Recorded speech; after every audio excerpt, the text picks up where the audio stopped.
Muppets have to stage a comeback show to save their theater. To find out what happens, read along with me in your book. You will know it's time to turn the page when you hear this sound. It's time to meet the Muppets. Let's begin now.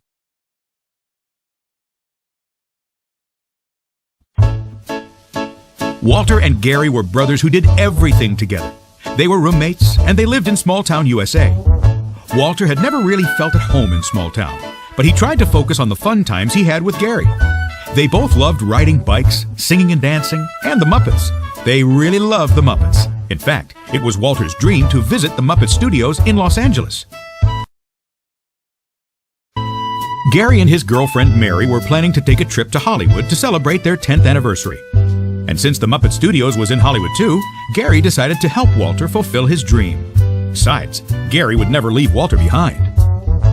Just the same, Gary promised to take Mary to a fancy dinner on the night of their anniversary. It's going to be the most romantic anniversary dinner ever. Mary couldn't wait.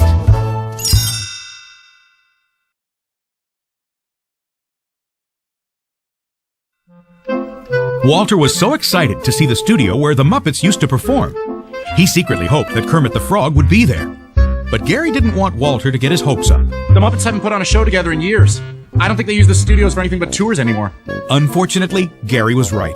When the three friends got to the Muppet Studios, they saw that the theater looked broken down and dirty. Walter was disappointed. He snuck into Kermit's old office, hoping to learn something about his hero. Now this here is Kermit the Frog's old office. Walter ducked and hid. He watched as Statler and Waldorf led a man named Tex Richman into the office. Tex said that he was going to buy the Muppet Studios and turn the place into a Muppet museum.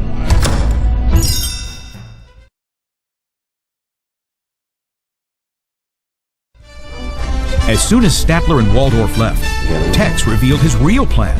There's oil under the studio. In 2 weeks, we tear this place to the ground and start drilling.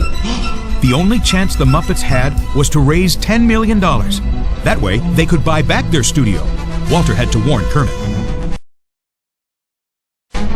When Walter, Gary, and Mary found Kermit, Walter was too nervous to get the words out. Tex Richman, the oil baron. He almost fainted. Kermit knew the only way to raise $10 million was to put on a show with the whole group, but the other Muppets had gone their separate ways.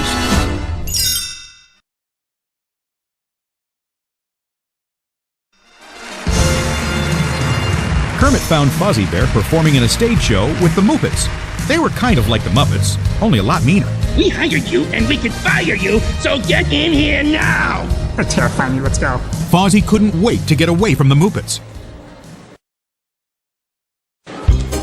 In his time away from the Muppets, Gonzo had made a fortune selling toilets. But he was happy to leave the plumbing business behind and join up with Kermit again. Plus, he had missed performing his daredevil stunts. Citizens of Earth, the great Gonzo is back. I pledge never to hold a plunger again.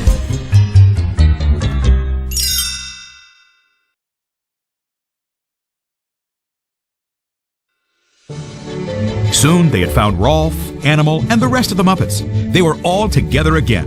Well, not all of them. Fozzie spoke up. Kermit, we're going to get Miss Piggy, right? Miss Piggy was in Paris, France. She worked for a fashion magazine there and had a very important position. The Muppets arrived at her office, and Kermit walked up to her desk. Hello, Piggy. Walter told her about how the studio was in danger.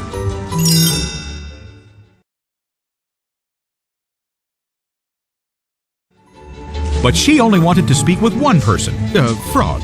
Before I decide anything, I need to talk with you, Frog. Moi et toi. Alone.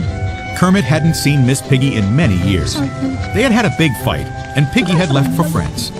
Piggy still loved Kermit, but she had her own life in Paris now.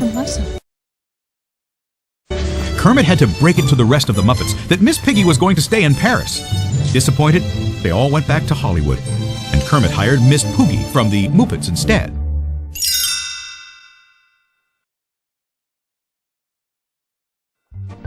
The Muppets began to visit television networks to see if anyone would broadcast their telethon show. They didn't have much luck. No. No. Lo siento, pero no. The Muppets didn't really understand. That means no. Finally, a network decided to give them a shot on one condition. They needed to get a celebrity host for the show. The Muppets happily went back to their old auditorium, but when they got there, they discovered that it was a mess. Fozzie was doubtful. Kermit, there's no way we can rehearse with a place like this.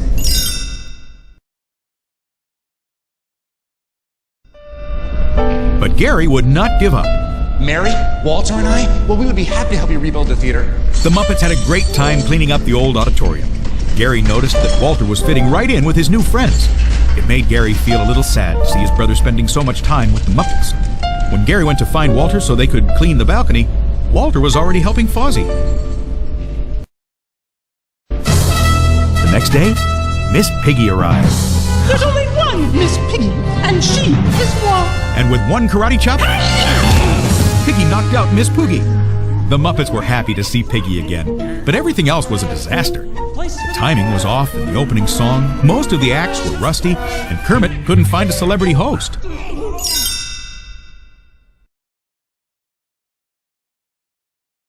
Kermit didn't know what to do. I might as well just go and ask Tex Richman to give us the studio back. So that is just what the Muppets did. But Tex wouldn't budge. The world has moved on.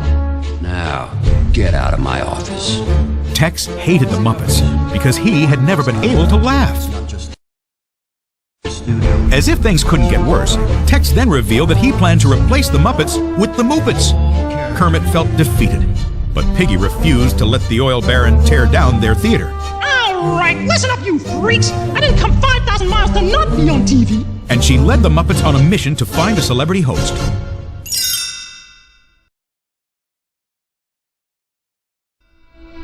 Back at the theater, Walter was getting very excited about the telethon. Kermit had even asked him to perform, but Gary was feeling a little down. With each day, Walter was becoming closer to the Muppets and less of a brother to Gary. And now Mary was mad at him. I'm going to go for a walk, individually. She left to see the sights of Hollywood on her own. Suddenly, Gary figured out why Mary was angry at him. Today was their anniversary, and he had forgotten. Mary left a note. Gary, I've gone home. I love you, but you need to decide. Are you a man or a Muppet? Gary finally knew that the most important thing in his life was Mary, not the Muppets. He left for small town to get her back.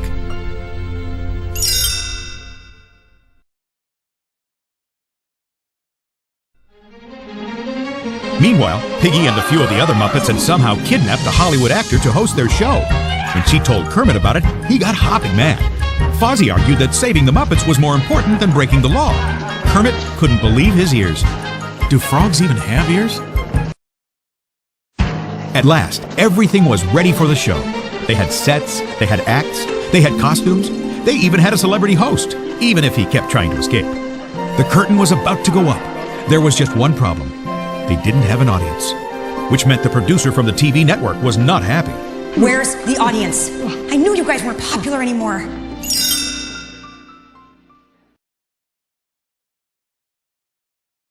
Kermit would not let this get him down. Scooter, did you hand out all those flyers? Of course, every last one. Kermit made a decision. Audience or no audience, the Muppets were going to do what they did best: perform. He was sure that if they had the chance to make people laugh, the fans would show their support. The show began. It didn't go as smoothly as it had in the old days. Some of the songs were a bit off-key. Gonzo couldn't pull off his bowling ball trick, literally. He couldn't pull the bowling ball off his fingers. Their host was a hostage, but it was still a great show. People started watching it on their TVs, and soon the auditorium was full. The Muppet Telethon had an audience.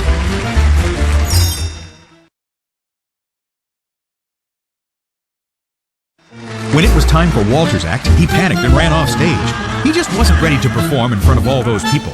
The Muppets were about to go on with the show, but just then, Tex arrived. Well, that's that. Nice try, Muppets. He took an axe to the electrical wires for the building, and all the lights went out.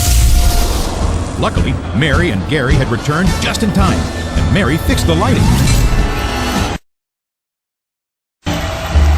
Donations were pouring in.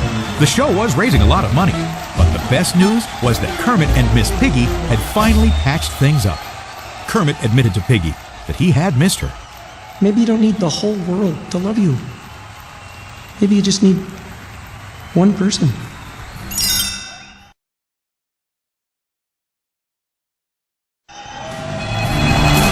The performances on stage were getting better and better. People all across the country called in to donate money. The Muppets were very close to their goal. Walter knew that it was now or never. He walked on stage and finally did his act. He whistled beautifully, and the fans loved it.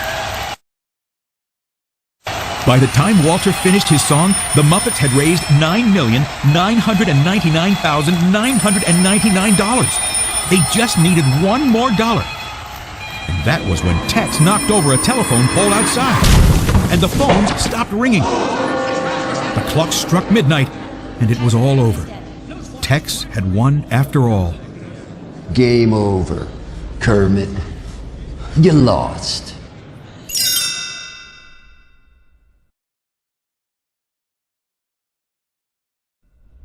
The Muppets were crushed, but they knew this wasn't the end for them.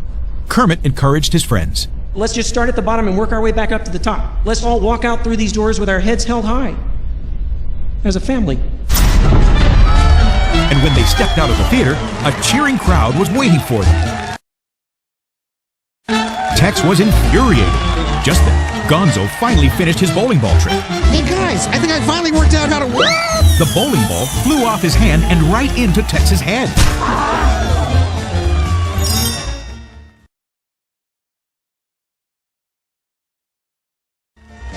Fozzie made a pun. Oil bet that hurt. Tex laughed for the first time in his life. He was so happy that he decided to give the Muppets back their studio. Of course, it had nothing to do with the fact that he had a head injury. Walter thought he couldn't be any happier. But then, Kermit asked him to join the Muppets. And Gary asked Mary to marry him. Everything had a happy ending. Even this book.